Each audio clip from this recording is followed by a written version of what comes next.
rapidinho. A Bíblia está contando que no reinado de Davi, algumas coisas saíram do controle. Principalmente no texto que nós lemos, o contexto é que Davi ele está vivendo agora no reinado. E Davi, irmãos, no reinado ele está vivendo consequências das suas escolhas. Porque todas as nossas escolhas, ela tem uma consequência. Toda a nossa ação, ela gera uma reação. Davi, ele está triste.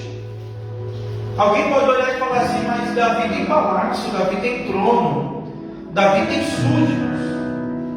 Só que Davi não tem alegria. Não adianta a gente ter todas essas coisas, mas não ter alegria, não ser feliz. Tem muita gente que tem muito dinheiro. E eu ouvi isso daqui, acho que você também. O dinheiro, irmãos, pode comprar cama, mas não compra sono. O dinheiro pode comprar casa, mas não compra o lar. O que adianta ter dinheiro, mas faltar a alegria, a pessoa não ser feliz? Davi está reinando sobre Israel, e isso é uma verdade. As promessas de Deus se cumpriu sobre a vida de Davi. Só que Davi não é feliz, porque Davi faz uma escolha errada. E essa escolha que ele faz com que a espada passe pela casa de Davi. Davi está vivendo um momento em que a sua filha foi estuprada, o seu filho morreu e o outro fugiu. Aminon estrupou Tamar, veio Absalão, mata Aminon e ele tem que fugir. Então imagina a casa do rei Davi nesse momento. Perdeu um filho, porque a morte o levou, e o outro está distante da casa. Só que Joabe, irmãos, vai ver toda essa situação, e Joabe vai criar um plano para poder amenizar a situação. Joabe é aquele que está olhando para Davi, e está vendo que Davi não está feliz. Então Joabe vai chamar uma mulher de Tecoa, que é conhecido como a Tecoíta, e vai dizer para ela assim: olha, você vai fazer o seguinte, você vai colocar roupa de luto, você não vai tomar banho, não vai se perfumar, não vai passar óleos de unção sobre você. Você vai colocar uma roupa de luto e você vai até o rei. E quando você chegar lá, você fala assim: ó, eu preciso falar com o rei, eu quero que o rei ele julgue a minha causa. E aí Joabe, que era capitão do exército de Davi, ele vai planejar toda essa armação junto com essa mulher tecoíta, e essa mulher tecoíta vai chegar até a presença de Davi, e quando chega na presença de Davi, ela vai dizer assim: olha Davi, rei, eu fiquei viúva do meu esposo, e eu tinha somente 2 filhos, e esses 2 filhos se desentenderam, um matou o outro. E agora o que ficou vivo, os meus parentes querem matar. Só que se os meus parentes matar o que ficou vivo, eles vão colocar um ponto final na linhagem do meu esposo. E eu não quero que isso aconteça. E Davi vai dizer assim: ninguém vai derramar sangue na sua casa. Quem está me ouvindo, diga amém. Jesus vai dizer, Davi vai dizer: ninguém vai derramar sangue na sua casa. E aquela mulher vai contar toda a história, vai dizer: olha, eu sou viúva, só tinha 2 filhos, meu marido morreu primeiro, aí os 2 filhos brigaram, um matou o outro, e agora eles querem acabar com a vida desse meu filho. Só que Joás já tinha instruído essa mulher, e falou para ela: quando Davi liberar a palavra, a sentença, você vai pressionar Davi contra a parede. E foi do jeito que Joás falou, acontece. Porque a mulher tecoíta fala: assim aconteceu. Davi fala: ninguém vai derramar sangue da sua família. Aí aquela mulher se posiciona e fala assim: se o rei toma uma atitude assim comigo, que sou estranha, por que não age desse mesmo jeito com a sua própria casa?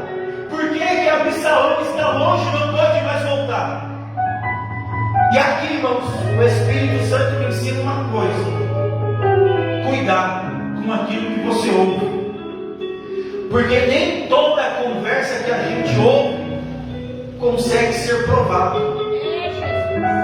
Às vezes nós temos que tomar cuidado quando vamos tomar partido em alguma coisa, porque podemos tomar partido de algo que é errôneo. Davi se precipitou, tomou partido na causa dessa mulher decoída, só que ali não era uma verdade, era uma armação. Então aquela mulher se posiciona e fala: se você age assim comigo, por que não faz assim na sua casa? Às vezes tem pessoas, irmãos, que pedem conselho para nós, mas na verdade não é porque ela quer conselho, ela quer armar uma situação para jogar aquilo contra você. Eita Jesus! E a palavra de Deus nos ensina: cuidado quando você vai se posicionar, porque se você for muito rápido em tomar partido, isso pode virar contra você, e alguém pode questionar a sua situação. Quando Davi ouve essas palavras, Davi entende que essas palavras não é daquela mulher. E Davi vai dizer assim: olha, essas palavras não são suas. De quem são essas palavras? E a mulher vai falar: ó rei, essas palavras não são minhas. Essas palavras são de Joabe. E aqui, irmãos, eu aprendo outra coisa com a palavra de Deus. Tem pessoas que fazem aliança, só que quando o confronto vem, a pessoa não é fiel à aliança, porque essa mulher decoída, ela combinou com Joabe, mas bastou o rei pressionar ela, que ela falou: não são palavras minhas, são palavras de Joabe. É Deus falando conosco nessa noite: cuidado com quem você faz aliança, porque quem diz ser seu amigo hoje, se alguém pressionar amanhã, essa pessoa pode tirar o corpo de lado e pode jogar você na fogueira. Davi, irmãos, Davi ele foi enganado, mas Davi não é bobo. Às vezes as pessoas pensam que nos enganam, só que nós não somos bobos. O Espírito Santo de Deus revela. Quando Davi ouve aquela mulher falando: olha, essas palavras não são minhas, essas palavras são de Joabe. Aí Davi para e pensa: se Joabe está se importando tanto com a vida de Davi, por que Joabe não chegou para Davi e falou para Davi o que estava acontecendo? Porque tem pessoas que é assim, irmãos. Tem pessoas que não têm coragem de falar, aí elas criam meios de fazer com que outras pessoas falem o que ela quer. Por quê? Porque se alguém falar alguma coisa para o rei e o rei não gostar, quem morre é quem falou. Aí vai ter alguém que quer preservar a vida dela, ou a vida dele, e vai falar: eu não vou falar, porque se der errado eu posso morrer, mas eu vou falar para fulano falar. E a pessoa vai achar: nossa, como ele é bonzinho, como ela é boazinha, ela está se preocupando com o rei, mas na verdade não está se preocupando nada, colocou alguém na fogueira. Só que a mulher não é boba. A mulher decoída não vai segurar o rojão sozinho. A mulher decoída vai saber que quando o caldo engrossar, não é ela que vai ter que segurar o pior. Ela vai falar: olha, eu não tenho nada a ver com isso. Irmão, isso aqui é tão interessante, porque só passaram os anos, mas as coisas continuam acontecendo do mesmo jeito. Como é triste você ter pessoas que batem nas costas e falam assim: ó, estamos juntos, só fechamento. Mas basta o rei apertar um pouquinho, que a pessoa já muda de posição. Você percebeu que essa mulher tem corrido, irmãos? Ela poderia falar assim: não, eu não vou falar nada para o rei, não tem nada a ver com a vida do rei. Vai falar você, porque esse seria o posicionamento certo. Assim como nós também temos que nos posicionar dessa forma. Quando alguém quiser nos usar como bode expiatório, nós precisamos falar: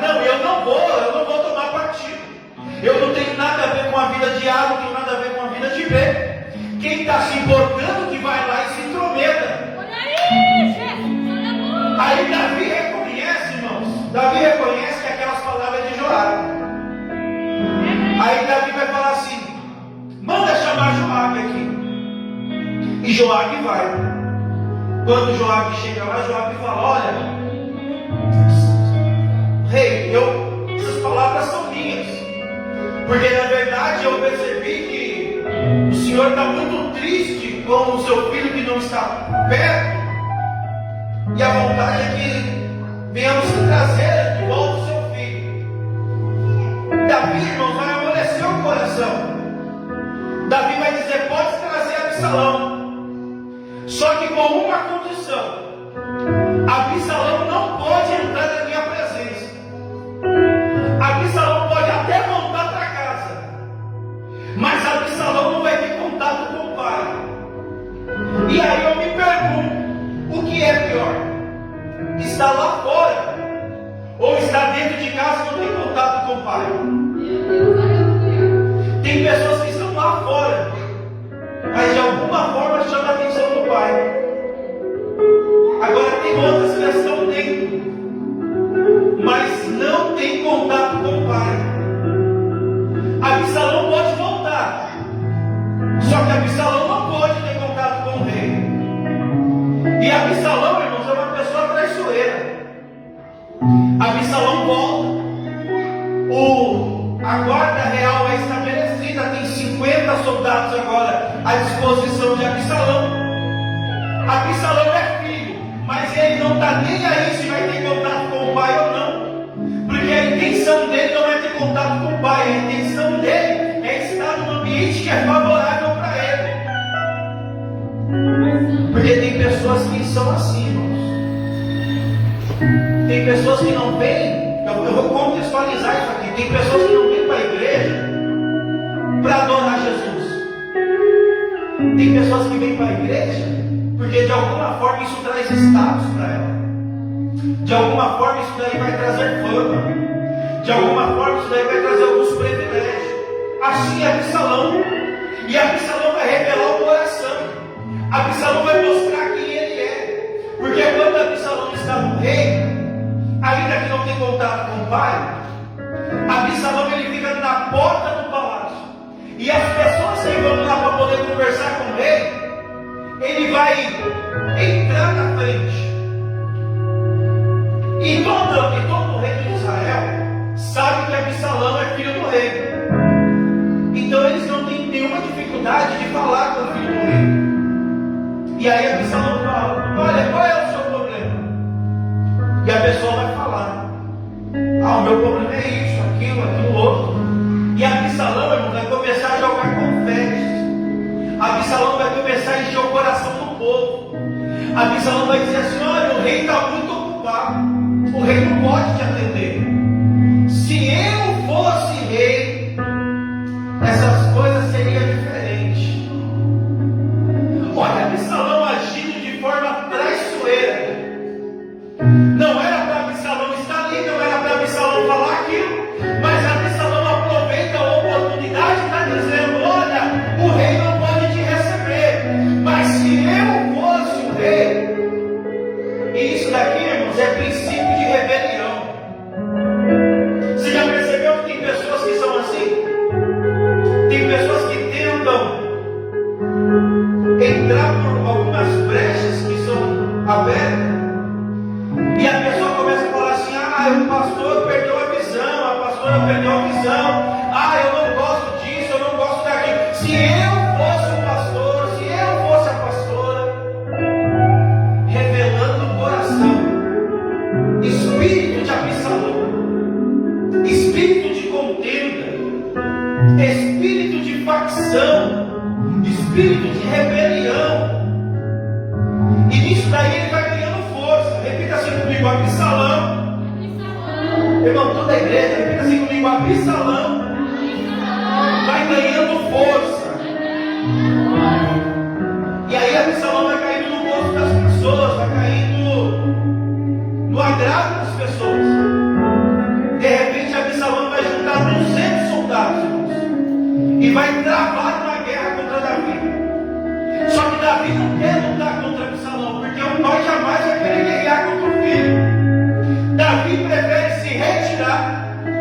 travado uma guerra com Absalão. E nisso daí vai entrar esse homem que nós acabamos de ler, Aitofel. Aitofel era conselheiro do rei. Aitofel era o braço direito de Davi. Aitofel vai chegar para Absalão e vai dizer assim: olha, Absalão, assim como eu servi o seu pai, eu vou servir você também. Assim como eu dei conselhos para o seu pai, eu vou dar conselhos para você também. E o primeiro conselho é esse: pegue as concubinas do rei Davi e dorme com elas, porque aí todo Israel vai ver que você não tem aliança com Davi e que você também é mais forte do que Davi. E Absalão vai fazer aquilo que Aitofel disse para ele fazer. Absalão, irmãos, vai começar a dormir com as concubinas de Davi. As pessoas vão olhar aquilo, vai entender que Davi não tem mais poder sobre Israel, vai entender que Davi, irmãos, não tem aliança com Absalão. Então agora Aitofel, irmãos, vai fazer uma proposta. Aitofel vai dizer assim: Absalão, vamos aproveitar que Davi foi embora e coloca à minha disposição 12.000 soldados, e eu irei buscar Davi e irei matar Davi. Absalão gostou da conversa, gostou daquilo que foi falado. Só que nesse meio tempo vai chegar um homem com o nome Uzai, e ele vai chegar, irmãos, e ele vai chegar lá e vai falar assim: Absalão, olha, eu era muito amigo do seu pai, e agora eu quero servir você também. E Absalão vai dizer: ó, Aitofel era conselheiro do rei, Aitofel me deu um conselho, o conselho é bom, o que você acha desse conselho? Uzai vai dizer assim: olha, esse conselho aí não é muito bom não, porque o seu pai é homem de guerra. Se a gente for contra o rei, Meu Deus! o rei vai vencer esses 12.000 soldados, e todo Israel vai ver que você não tem força, e aí todo o povo de Israel vai se voltar contra você. Só que na verdade, irmãos, Uzai estava combinado com Davi. Davi já tinha orientado Uzai como que Uzai iria se comportar na presença de Absalão. Aitofel vai sentir agora rejeitado, porque o conselho de Aitofel não foi aceito. Então é o versículo que nós lemos: vendo pois Aitofel que não se tinha seguido o seu conselho, abordou o jumento, levantou-se e foi para a sua casa e para a sua cidade, colocou a sua casa em ordem e se matou, se enforcou. Aitofel, irmãos, para quem não sabe, Aitofel, ele era avô, ele era avô de Salomão. Aitofel, irmãos, ele tinha um parentesco com Betseba. Só que quando Davi ele vai e dorme com Betseba, quando acontece toda aquela coisa, traz a vergonha para a família de Aitofel. Só que Aitofel ainda não perdoou Davi. Aitofel é aquelas pessoas que quando alguém faz alguma coisa para ela, ele pega aquilo que a pessoa fez e ele coloca dentro de uma gaveta, mas ele não perdoa. E de tempo em tempo ele está abrindo a gaveta e olhando o que aconteceu. Ele até fala que perdoou, mas não perdoou. Aitofel é uma pessoa que está alimentando no seu coração mágoa.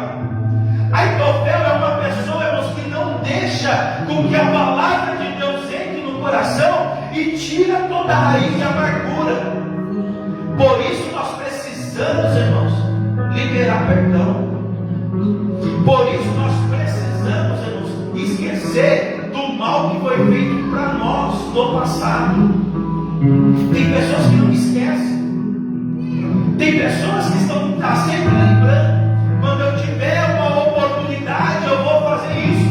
Quando eu tiver uma oportunidade, eu vou fazer aquilo. Mas nunca liberou perdão. Deixou a raiz de amargura entrar no coração e isso está te matando. O Espírito Santo está nos ensinando nessa noite: libera o perdão. O Espírito Santo está nos ensinando nessa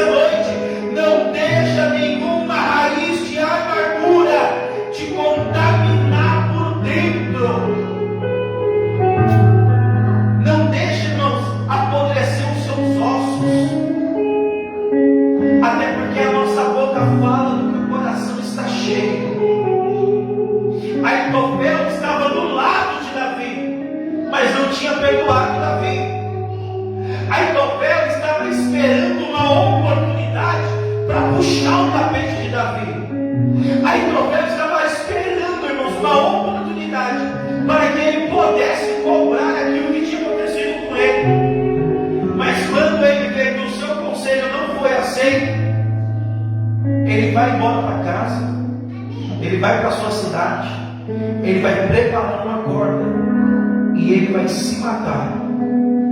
Isso daqui é profundo. Toda pessoa que não libera o perdão, cedo ou tarde, essa mesma pessoa estará dando fim na vida dela. Uma vez alguém falou: quando eu não libero o perdão, é como se eu tivesse tomado veneno esperando que a outra pessoa morresse. Quem vai morrer não é a outra pessoa, quem vai morrer é você, porque só é prejudicial a você mesmo. Aí então vê que o conselho dele não foi aceito, então ele prepara agora uma corda para se matar. Você pode perceber, uma pessoa que não tem o costume de liberar o perdão, essa pessoa é tóxica, essa pessoa ela se isola, essa pessoa ela vive uma vida solitária, porque ela não consegue confiar em mais ninguém, ela não consegue permitir que ninguém mais se aproxime dela, a ponto de isso prejudicar a vida dela de tal forma, que ainda que ela não tire a própria vida, mas espiritualmente ela já está longe de Deus. Espírito já inferno. Pessoas que não conseguem nos começar uma nova história, pessoas que não conseguem aprender-nos com aquilo que aconteceu, pessoas que não conseguem aprender com os machucados. Eu aprendi uma coisa: aquilo que não te mata te fortalece. E é por isso que Deus dá tanto livramento para nós, irmãos, porque é Deus nos falando assim: ó, o que não te mata te fortalece. Enquanto tem pessoas pensando, vamos fazer um culto fúnebre, Deus olha do céu e diz assim: culto fúnebre não, mas vai ser culto de ação de graça. É por isso que quando Jesus ele vai aparecer aos discípulos, ele vai aparecer, está todo mundo dentro da casa, Tomé está lá, Tomé fala assim: eu só creio se eu ver. Aí Jesus aparece: olha aqui, Tomé, toca aqui, ó, a minha mão está machucada ainda, toca aqui, eu já estou com machucado do lado do meu corpo, porque o machucado está dizendo: aquilo que não matou fortaleceu, e se fortaleceu, agora Jesus pode fortalecer os discípulos. Aquilo que não nos matou nos fortalece para a próxima etapa. É Deus dizendo para nós que essa tempestade não te matou, então se prepara, porque essa tempestade vai te fortalecer para a próxima tempestade. Irmãos, a vida do crente é sempre de altos e baixos. Na vida do crente sempre vai ter tempestades. Você lembra que quando os discípulos vão para o mar, e a Bíblia vai dizer que o mar levanta uma grande tempestade? Só que não eram pessoas comuns, eram pessoas que estavam acostumadas com o mar. Eram pessoas que já tinham passado por tempestades igual aquela. Só que agora a tempestade está trazendo medo. Quantas das vezes nós nos deparamos diante de um problema? Às vezes já passamos por coisas piores, mas parece que aquele problema começa a nos trazer medo. E Deus fala para nós assim: ó, olha no retrovisor da sua história e vê quantas coisas piores você já passou, e você está aqui. Não vai ser essa tempestade que vai te matar, não vai ser essa porta de emprego que se fechou que vai te matar, não vai ser essas pessoas que te abandonaram que vai te matar. Isso não é para te matar, mas é para te fortalecer. Jeremias um dia falou assim: não há mais bálsamo de Gileade em Israel para que possa curar as filhas de Israel, porque aqui Israel está procurando ser curado lá fora. É Deus dizendo assim: quem vai nos curar ainda é Ele. É por isso, irmãos, que crente precisa entender uma coisa: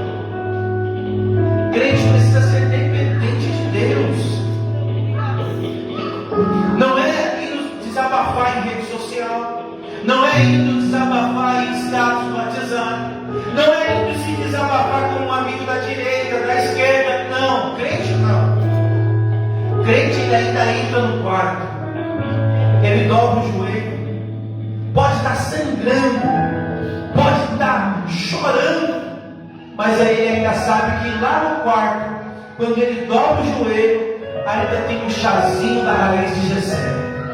Davi ainda vem para o descendente de Davi ainda vem para confortar o coração. É nos momentos que nós estamos mais quebrados que Deus se manifesta, que Deus ele fala conosco. Quando você olha nos salmos mais lindos que estão na Bíblia, foi o momento em que os salmistas estavam passando provas terríveis. Aí Deus está nos dizendo assim: essa prova que você está passando, essa luta, é para que eu possa extrair de você o seu melhor. Quantas pessoas, irmãos, às vezes quer aconselhar alguém, mas não tem experiência. Como que eu posso falar de um Deus que cura se Ele nunca me curou de nada? Como que eu posso falar de um Deus que transforma se eu nunca deixei ser transformado por Deus?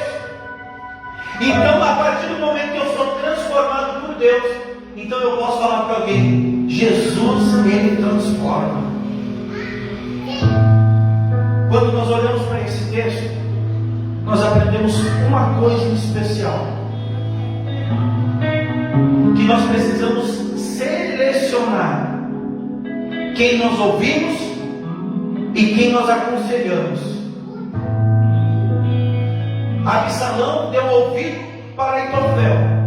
Aitofel queria aproveitar de Absalão para cumprir a sua vingança. Tem muita gente, irmãos, que nem tem nada a ver com o assunto.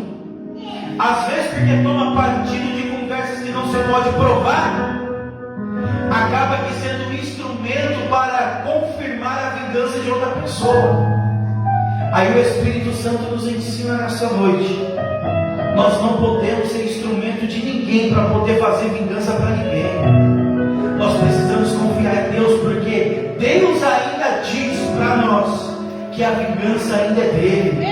É Ele que nos justifica, é Ele que confirma a nossa história. Nós não precisamos falar para ninguém: olha, foi Deus que me chamou, foi Deus que me levantou. Não, é Deus que vai confirmar através dos frutos. A nossa preocupação é: será que eu estou no centro da vontade de Deus? Deus ainda me usa para falar, Deus ainda me usa para fazer. Enquanto eu estiver no centro da vontade de Deus, a minha alegria é essa, porque aí o nome do Senhor ele é glorificado. Se coloque de pé, por gentileza. Nós encerramos aqui. Irmãos, que nós possamos sair daqui com essa palavra. Cuidado com aquilo que você ouve, porque ainda tem muita mulher decoíta que a conversa dela não passa de uma fábula. Eita, Jesus!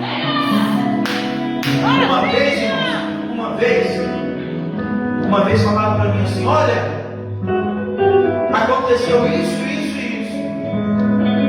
E às vezes, por causa da nossa limitação, a gente compra o peixe que é vendido. Só que na verdade nós precisamos ter o discernimento de procurar saber se aquela história é verdadeira. Só que o Espírito Santo não nos deixa confundir. Quando é de Deus, irmãos, Deus confirma. Mas quando não é de Deus, irmãos, a gente percebe e fala: tem alguma coisa errada aí. Tem alguma coisa que não está cheirando bem. Essa história parece que está muito mal contada. Então cuidado, não toma partido. Cuidado com aquilo que vende para você. Isso daí, irmãos, vale para a vida espiritual, vale para a vida secular. Se posiciona somente naquilo que Deus te direcionar. Amém?